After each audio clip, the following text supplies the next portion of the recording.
दोस्तों नमस्कार। आप देख रहे हैं अपना चहेता न्यूज चैनल जालोर टाइम्स।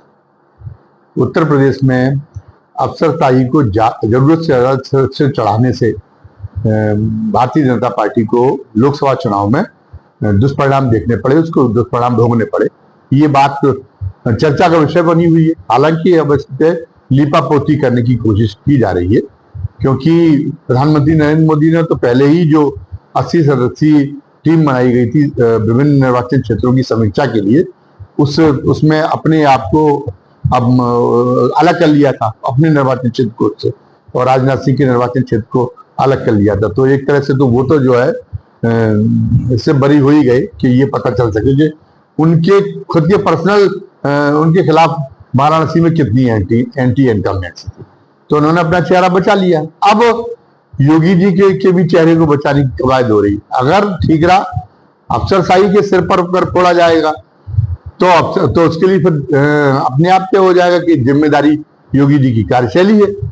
लेकिन ये अफसरों को बढ़ावा देके, अफसरों को सत्ता की पूरी सरकार की कुंजी सौंप के काम करने का ये तरीका भारतीय जनता पार्टी में कोई पहली बार नहीं है। योगी के समय ही ऐसा हुआ, ऐसा नहीं है। जब पहली बार भारतीय जनता पार्टी के अपने दम पर सरकार बनी थी कल्याण सिंह के नेतृत्व में, तो कल्याण सिंह पर भी यही आरोप था। कल्याण सिंह शिकायत करते थे, विधायक और उनके जनप्रतिनिधि कहते थे कि आम लोगों की तो सुनते ही नहीं अधिकारी, और हम लोग कुछ कहें, जब आम लोग हमारे पास पीड़ित आते हैं तो हम लोगों के साथ में न केवल सुनते नहीं बल्कि उपेक्षापूर्ण व्यवहार करते हैं। लेकिन कल्याण सिंह इन पे कोई ध्यान नहीं देते। लेकिन कभी कभी ये होता है कि इसका एक पहलू ये भी है जिसकी मैं आज चर्चा कर रहा हूं, जिसकी चर्चा नहीं हो रही, कि कई बार इसकी वजह से अफसरशाही में आपस में ही भिड़ंत शुरू हो जाती है। जैसे कल्याण सिंह के समय गृह सचिव थे नृपेंद्र मिश्रा जो एक सदाबहार अफसर है, कल्याण सिंह के गृह सचिव थे, और फिर मुलायम सिंह के भी गृह सचिव रहे, और उन्हीं के हाथों से ये कहा जाता है कि वो आदेश जारी हुआ था कार सेवकों पर गोली चलाने का। लेकिन इससे कोई प्रभाव नहीं पड़ा। जब भारतीय जनता पार्टी की पूरे देश में सत्ता हुई, सत्ता साम्राज्य स्थापित हुआ भारतीय जनता पार्टी को, तो फिर नरेंद्र मोदी ने भी उनको अपना जो है वो प्रधान, पहले तो उनको प्रधान सचिव बनाया, और उसके बाद में उनके सेवानिवृत्त होने के बाद राम मंदिर की निर्माण समिति के अध्यक्ष की जिम्मेदारी सौंप दी गई, एक बड़ी जिम्मेदारी। इसीलिए लोग कह रहे हैं कि राम क्यों कुपित नहीं होंगे। एक तो आपने पता ये चला कि मुलायम सिंह जी को पद्मश्री सम्मान दे दिया, पद्म विभूषण दिला दिया, दूसरा सबसे बड़ा नागरिक अलंकरण, जो कि जिन्होंने कार सेवकों में यानी राम भक्तों में गोली चलाई थी। दूसरी बात, जिस अधिकारी के दस्तखत से गोली चलाई गई थी वो नृपेंद्र मिश्रा, उनको ही आपने उसका अध्यक्ष बना दिया कमेटी। तीसरी बात, उसका हिंदू धर्म का एक संविधान है, अगर आप राम को मानते हो, संविधान के प्रति आस्थावान है, तो उसके संविधान में पूछ के महीने में कोई शुभ कार्य होता ही नहीं है। चौथी बात, वो मंदिर अधूरा था। तो राम इस तरीके से उनके साथ में भी मनमानी का जो दुस्साहस अगर किया गया, अगर देखा जाए तो ये तो एक तरह से मनमानी है। तो भगवान राम का कुपित होना स्वाभाविक था। विकास में अयोध्या को आप अयोध्यावासियों को गाली दे रहे हैं, अयोध्यावासी को प्रेरणा तो उन्होंने दी कि इस गुस्ताखी की सजा सजाई जानी चाहिए। बहरहाल मैं ये कह रहा था कि उस समय जब नृपेंद्र मिश्रा गृह सचिव थे कल्याण सिंह के, तो उस समय उनके दो चहेते अफसरों में बड़ी चढ़ गई। एक तो खुद गृह सचिव नृपेंद्र मिश्रा में, और जो समय के डीजीपी थे प्रकाश सिंह, एक उनमें भी। डीजीपी प्रकाश सिंह को भी मैंने व्यक्तिगत रूप से अनुभव किया है। जब मेरी पदयात्रा की शुरुआती में मैं कर्म प्रकाश में संपादक था, तो वो झांसी रेंज के डीआईजी हुआ था, और जो छोटे छोटे समाचार छपते थे किसी जिले के बारे में, तो इतनी फुर्सत में रहते थे, उसकी 2.5 पेज का उसके बारे में कि ये गलत छपा हुआ है, तथ्य ये 2.5 पेज की चिट्ठियां मेरे पास आती है। जब वो व्यक्तिगत रूप से मेरी उनसे मुलाकात हुई, मैंने कहा आपको इतनी अवकाश कहाँ से मिल जाता, हम हर समाचार का परीक्षण हर जिले का कैसे कर सकते हैं, आप इतनी बताते हैं, और इतनी महत्वहीन समाचार है, उनसे कोई बहुत समाज में कोई बड़ी हलचल पैदा हुई हो ऐसा भी नहीं, रूटीन के समाचार है, कहीं कोई हत्या हो गई, अब उसमें पुलिस का रवैया ये था। तो आपको इतना ज्यादा जो है दिमागी कागजी काम में इतना दिमाग लगाने की क्या जरूरत है। आप मौके पे जाके देख लें, अगर समाचार हमारा गलत है तो जो सही है वो आप सही करा दे, बात खत्म हो गई। और मौके पर तो बस डीआईजी रेंज तो समय इतना बड़ा होता था कि चित्रकूट रेंज बड़ा नहीं था, तो वो हर घटना में किसी भी जिले में उरी मौके पर जाना संभव भी नहीं था। लेकिन ये उनकी एक शैली थी कि वो जो है वो अपने आप को कुछ एक अलग से दिखाने की कोशिश करते थे प्रकाश सिंह का। और वो शैली अभी भी खत्म नहीं हुई उनकी, रिटायरमेंट के बाद भी। वो उनको सुप्रीम कोर्ट ने इसलिए फटकारा था एक जनहित याचिका के मामले में, जब वो मुस्कुराने लगे थे तो उनको लताड़ा गया था और जरूरत से ज्यादा वो कई व्यवहारिक किस्म की पुलिस सुधार के नाम पे अपनी नेतागिरी करते, अपनी छवि चमकाए रहते और पुलिस सुधार तो वो आज तक करा नहीं पाए और केवल सुप्रीम कोर्ट में जनहित याचिकाओं के बहाने अपना नाम रोशन करते रहे। बहरहाल तब प्रकाश सिंह भी अपने आप को कुछ समझते थे और नृपेंद्र मिश्रा भी कुछ अपने आप को समझते थे। तो दोनों में जब ठन गई तो नृपेंद्र मिश्रा ने एक इशू ये बनाया कि ऐसी व्यवस्था कर हुई है प्रशासन में, ऐसी व्यवस्था है अंग्रेजों के समय से कि शासन के किसी मामले की या किसी भी चीज, किसी भी उसकी सरकारी योजना उपलब्धि की ब्रीफिंग करने के लिए केवल आईएएस अधिकारी अधिकृत है। जिलों में डीएम है, अगर पुलिस की घटना है तो कायदे से तो डीएम क्रिमिनल एडमिनिस्ट्रेशन का भी हेड है, डीएम को ही जो है वो उसको बताना चाहिए। हालांकि अब ये होने लगा कि पुलिस अधिकारी खुद ही रोज गुड वर्क करने लगे और अब जो है आपत्ति जाहिर नहीं की जाती। लेकिन प्रकाश सिंह को तो हमने बताया कि प्रकाश सिंह तो अपनी छवि के मामले में बहुत अपनी छवि चमकाने में ही दिन भर लगे रहते, अपनी ब्रांडिंग के मामले में ही उनकी बहुत ज्यादा रुचि शुरू से रही।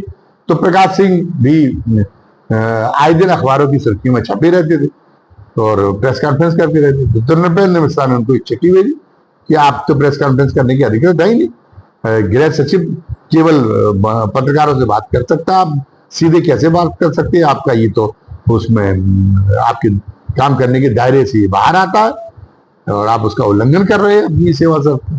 और ये प्रकाश सिंह भी इस पर जो है ताव खा गए और दोनों की पेशी वहां पर हुई कल्याण सिंह की। कल्याण सिंह ने उनकी बात को महत्व दिया, नृपेंद्र मिश्रा की उनका जो है उनकी बात को सही माना और प्रकाश सिंह की रातों रात सेकी निकाल के और उनको होमगार्ड डिपार्टमेंट में फेंक दिया, डीजी होमगार्ड बना। हालांकि अब ये बात दूसरी है कि अब नृपेंद्र मिश्रा तो है ही इतने नजदीकी भारतीय जनता पार्टी की, बल्कि वो तो सर्वोच्च सत्ता के केंद्र में भारतीय जनता पार्टी के, क्योंकि मोदी जी की नजदीकी है तो सर्वोच्च सत्ता के केंद्र में माना जाएगा। लेकिन प्रकाश सिंह भी अब उनके हामी हो गए हैं, भारतीय जनता पार्टी के हामी हो गए। दोनों अब एक तरह से एक नाव में सवार दिखाई देते। प्रकाश सिंह को भी उत्तर प्रदेश में जो योगी आदित्यनाथ की जो कार्यशैली है, बुलडोजर चलवाना, किसी तरीके से निकाल के एनकाउंटर करवाना, ये सब बड़ा रास आ रहा है। वो थोड़ा सा फासिस्ट नेचर के, तो इसलिए स्वाभाविक भी उनका तो ये है। अच्छा, ये कोई अकेला मामला नहीं था, ये जो है ये मामला खुद योगी जी के कार्यकाल में रहा, लेकिन योगी जी के कार्यकाल तक स्थितियां बदल चुकी थी। उनके अपर मुख्य सचिव गृह जो पिछले वाले थे, जो उनके पहले के कार्यकाल वाले अवनीश अवस्थी, वो उनकी नाक के बाल थे। वो आज भी उन पर भरोसा करते, आज भी उनको रिटायरमेंट के बाद जो है उनको वो अपना सलाहकार बनाए हुए, एक बार एक्सटेंशन दे चुके, कार्यकाल खत्म हो चुका था और उन्होंने बड़ा जोर लगाया था कि उनका जो है एक्सटेंशन हो जाए, उनको सेवा विस्तार मिल जाए। लेकिन वो केंद्र सरकार में उनके खिलाफ ऐसी तिकड़म हुई और ये पता था कि ये अवनीश अवस्थी जो है इनके मजबूत हैंड है योगी के, तो केंद्र ने वो इस मामले में योगी का अनुरोध माना नहीं था, तो वो सेवानिवृत्त हुए थे। तो जब ये था कि वो तो खैर दोयम समझते ही है, जैसा गृह विभाग है जो शासन का, वो तो पुलिस को तो डिपार्टमेंट होने के नाते दोयम समझता है, तो गृह सचिव भी डीजीपी को दोयम समझता है, कोई खास बात नहीं थी। तो अवनीश अवस्थी भी जो है डीजीपी को वो उस समय उनके समय पहले डीजीपी थे ओपी सिंह, पहले तो सलखान सिंह थे, सलखान सिंह ने भी बहुत ज्यादा तवज्जो नहीं देते, फिर ओपी सिंह थे।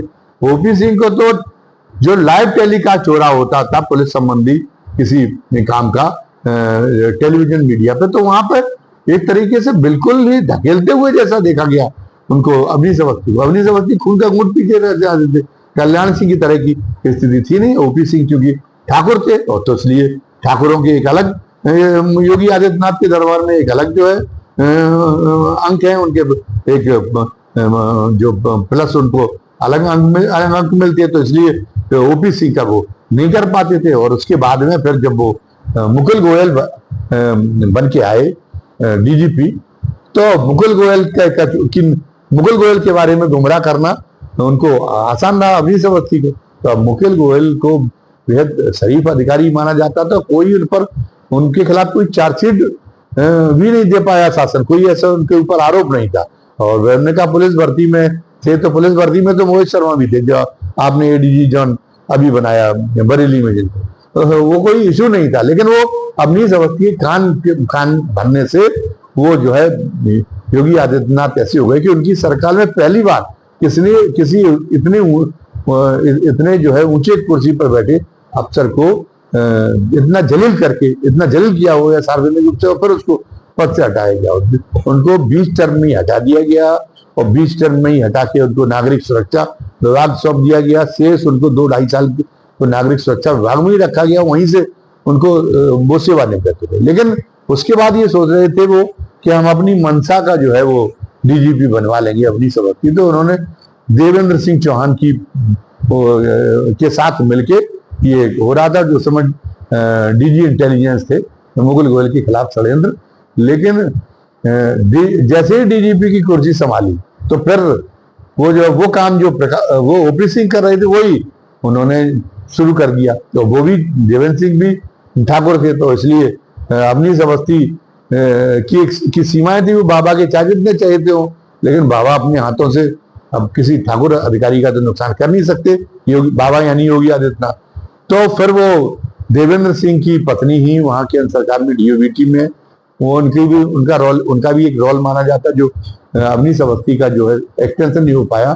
और फिर हमारे ख्याल में वो मुकुल गोयल को हटवा के बहुत पछता रहे होंगे, क्योंकि देवेंद्र सिंह चौहान ने उनकी कोई बात नहीं मानी, ना उनकी ट्रांसफर पोस्ट में चली। एसपी जो जिला पुलिस प्रमुख थे उनकी नियुक्ति तक में नहीं चलती थी। पर कल्याण सिंह की तरह वो टकराव इतना अधिक नहीं बढ़ पाया, उन्होंने भी अपनी हैसियत और हद समझ ली थी अवनीश अवस्थी ने, तो वो उनको शांत हो जाना पड़ा था। पर ये हमने कहा कि जब आप अधिकारियों को प्रेशर देते, अधिकारियों को जरूरत से ज्यादा आप जो है अधिकार दे देते हैं, तो अधिकारियों को किसी जवाबदेही का एहसास तो है नहीं। क्योंकि बहुत कम बार ऐसा है कि कोई आईएएस और आईपीएस कोई उच्चाधिकारी किसी गलती के लिए कभी दंडित हुआ हो। ये तो केवल मायावती करती नहीं, और हमने बताया कि उसके तो व्यक्तिगत कारण थे जो योगी आदित्यनाथ जी ने उनके साथ किया था मुकुल गोयल के साथ। बाकी तो कितना भी कुछ करें सुरक्षित बची जाते हैं योगी जी। अब आज हो गई 25 जून हो गई है, और आज तक 30 जून तक सब अधिकारियों को देने हैं वो अपने संपत्तियों का विवरण, और आज तक नहीं दिया। पहले 28 फरवरी तक दिया था, तब नहीं दिया, और उनका कुछ नहीं बिगाड़ पाएंगे। तो इसलिए वो जवाबदेही कभी अनुभव नहीं करते। उनका ये मानना कि हम कहाँ, कि हमारा क्या होगा, हम दूसरी सरकार आएगी वो भी हमको महत्व देने लगेगी, और ये सरकार है, हम सब भाई बंद हैं। जैसे शासन में बैठे सारे आइए सब एक दूसरे के भाई बंद है, किसी का एक दूसरे का नुकसान नहीं होने देना चाहते। वरना वो व्यक्तिगत जीवन में आईएएस अधिकारी जहाँ के रहने वाले हैं, जहाँ पे वहाँ क्या करतूतें कर रहे हैं, वहाँ अगर पता लगा लिया जाए, रोजाना इतनी जमीन और सोना वगैरह खरीदते रहते हैं कि उसका हिसाब नहीं दे सकते। लेकिन कोई कार्रवाई होती है क्या? किसी जिले का कलेक्टर अगर करता नहीं कार्रवाई तो क्या करता? अब जैसे योगी जी के तो उसका क्या होता? उसका कुछ नहीं होता। राजनीतिक का तो अधिकतम 5 साल रह पाएगा मुख्यमंत्री, 5 साल बाद तो उससे जनता की बीच हो जाना ही है। तो जनता ने का अगर उसने काम नहीं किया हुआ 5 साल बाद उसको सबक सिखा देगी। जैसे लोकसभा चुनाव में जनता ने सबक सिखा दिया एक तरह से, योगी जी को एक प्रकारांतर से सबक सिखाया। क्योंकि मध्य प्रदेश जैसे राज्य में 28 सीटें 29 सीटें हैं, 29 में से 29 भाजपा को मिल गई। तो अगर मोदी जी के खिलाफ और भाजपा के खिलाफ बड़ी लहर अगर होती तो मध्य प्रदेश में भी अरे 10-12 सीटें तो कांग्रेस को मिलनी चाहिए थी। एक सीट के लिए भी तरस गई, जो पिछली एक सीट थी वो भी गमा बैठी। और उत्तर प्रदेश में जहां भारतीय जनता पार्टी का इतना जलला समझा जाता था, जहां राम मंदिर भी बनाया गया था, जहां पर पता चला जहां से मोदी जी चुनाव भी लड़ते हैं, जहां कृष्ण जन्मभूमि को भी सरकार द्वारा पर्दे के पीछे रह के और उसको भी सेध लाई जा रही, वहां पर पता चला कि वहां पर लोगों ने आपको वोट नहीं दिया। लोगों की आस्था उत्तर प्रदेश में क्या लोग आस्थावान नहीं है? आस्थावान है। उनकी आस्था धड़काने का काम ये अधिकारियों की भूमिका ने किया। वो जो उनकी उनकी नाखुशी थी अधिकारियों के रवैये की वजह से, वो भारी पड़ गई आस्था पे, ये हुआ। तो अब अगर निष्पक्ष समीक्षा हो तो ये बात जानी चाहिए, लेकिन अब ये है कि मोदी जी ने अपने आप को बचा लिया तो फिर योगी जी बचाएंगे तो उसमें उनको सहयोग करना पड़ेगा। तो पता चला कि अब इसमें हटाने की कोशिश हो रही है। अब ये जो मैं कह रहा था कि उनका कुछ नहीं बिगड़ता, अब देखिए औरैया का मामला, औरैया में भी अधिकारियों के बीच में ठन गई, पीडब्ल्यूडी के प्रांतीय खंड के अधिशासी अभियंता और वहां की डीएम के बीच में ठनी, इसीलिए डीएम ने पद लिख दिया और अधिशासी अभियंता निलंबित हो गए। अब अधिशासी अभियंता कह रहे कि 2 करोड़ जो है 97 लाख रुपए का जो डीएम का बंगला बनना है वहां पे, उसका बजट मंजूर था और 84 लाख रुपए मैडम ने अतिरिक्त खर्च करा लिए। और फिर भी कह रही अभी स्विमिंग पूल और बनाओ, तो इसका हम भुगतान कहां से करेंगे, क्या जेब से करेंगे? तो अब होना तो ये चाहिए था कि इस बात की भी जांच होनी चाहिए, तो प्रदेश भर में जांच होनी चाहिए कि अपनी सुख सुविधा के लिए, अपनी जो है अपनी तड़क भड़क बढ़ाने के लिए, अपने को राजा महाराजा की तरह दिखाने के लिए अधिकारी जो है वो किस ढंग से सरकारी जो धन का खर्चा करा रहे हैं, कितनी बड़ी उनकी जो है उनके शान शौकत पूरी करने के लिए सरकार को कितना सीमा तोड़ के कितना जो है व्यय करना पड़ रहा है, और सारे मानक उनके सामने धरे रह जाते हैं, सारा डिजाइन धरी रह जाती है। और हर अकेले औरैया में नहीं, हर जिले में डीएम बंगलों की ही नहीं, सीडीओ की, एडीएम की, उन बंगलों की यही स्थिति है। और ऐसी पुलिस विभाग का जो आवास का जो पैसा आता है कर्मचारियों की सुविधा के लिए, बैरकों बनाने के लिए, उसको जो है जिला पुलिस प्रमुख अपने जो है बंगलों की साज सज्जा में खर्च कराते हैं, क्योंकि उनको तो ये दिखाना, वो ये मानने के लिए बिल्कुल तैयार नहीं है कि हम जनसेवक हैं, हम लोकतंत्र में काम कर रहे हैं, तो हमें जो है लोगों के साथ घुल मिल कर रहना चाहिए। आम लोगों को ये एहसास होना चाहिए प्रशासन अपना हो, वो तो बहुत दूरी, वो तो इसमें विश्वास रखते हैं उस सामंतशाही में, ब्रिटिश औपनिवेशिक शासन से भी ज्यादा उनके अंदर सामंतशाही है। तो इसलिए वो ये सब सारे के सारे काम करते हैं। अगर पता चला कि गाड़ियां अच्छी आ गई पुलिस विभाग में 3-4, तो एसपी अपने बंगले पे ही रखे रहेगा। अगर पता चला कि डीएम को अन्य डिपार्टमेंट की भी गाड़ियां डीएम के कब्जे में, तो 7-8 गाड़ियों का डीएम का के बंगले पे खड़ा रहेगा। और उससे पता चला कि उसका पूरा जो ईंधन का खर्चा है और ड्राइवर की तनख्वाह है, सब कुछ सरकार को वहन करनी पड़ी। तो अगर इस ढंग से अगर हुआ कि ऐसे शाही अंदाज को उनको पोषित किया गया अधिकारियों को, तो आप चाहे जितना टैक्स लगा लें, लेकिन वो तो कमी पड़ती रहेगी विकास कार्य के लिए। जो अन्य कार्य करने हैं सरकारी खजाने की, आपको कमी करती रहेगी, आप नौकरियां खत्म करती रहिए अपना खर्चा बचाने के लिए, लेकिन ये खर्चा तो आप बचा ही नहीं पा रहे। तो औरैया के प्रकरण से अगर सरकार अगर जो है होती, दो टूक अगर होती, तो उससे डीएम को, उसको पीडब्ल्यूडी के अधिशासी अभियंता को सस्पेंड किया गया था। लेकिन इसकी भी जांच करानी चाहिए थी कि जो वो कह रहे हैं अधिशासी अभियंता कि 2 करोड़ 97 लाख रुपए के बजट में इन्होंने 84 लाख और ज्यादा खर्च कर लिए, ये कैसे कर लिए, और जो उसकी सजावट के लिए बंगले की जो सामान, जिस कंपनी का, जिस ब्रांड का सामान मंजूर है, उससे अलग हटके महंगे अगर उन्होंने सामान खरीदे, तो वो कैसे खरीद लिए, इसकी जांच कराई जाएगी। एक अतिरिक्त खर्चा तभी हुआ होगा जब आपने महंगे उसको अपने कमरे को, अपनी किचन को फर्निश कराने के लिए जो स्वीकृत है जिन ब्रांड के, उससे अलग हटके और बहुत ज्यादा महंगे आपने विदेशी मंगा लिए। और ये भी शिकायत कई जगह तो मिलती है कि अधिकारी जब जाता है तो साथ साथ में वो जो सामान सरकारी खर्चे से जो मंगाता, जो व्यवस्था हुई होती है उसके बंगले में, वो भी अपने साथ ढो के ले जाता और कोई रोक नहीं पाता। तो इतनी इस कदर आप छूट दिए हुए हैं अधिकारियों में। अगर डर नाम का कोई चीज नहीं रहेगी, और डर तो पहली चिड़ी है। ये हम इस पक्ष में नहीं कि उनको डरा के काम किया जाए, वो भी बराबर के नागरिक हैं, उनके अंदर भी एक उस ढंग का उस काम करना चाहिए कि व्यवस्था की एक सबसे महत्वपूर्ण अंग है। और हमारी जो है कैरियर की सफलता सबसे बड़े लोगों की संतुष्टि पर आगे आनी चाहिए। लेकिन ये भावना नहीं पनप रही। इसी देश के रहने वाले उपनिवेशवादी शासन में तो जो उच्च अधिकारी होते थे, वो तो पता चला कि अंग्रेज आते थे, तो इसलिए उनको यहाँ से मोह ना हो, यहाँ से सरोकार ना हो, स्वाभाविक था।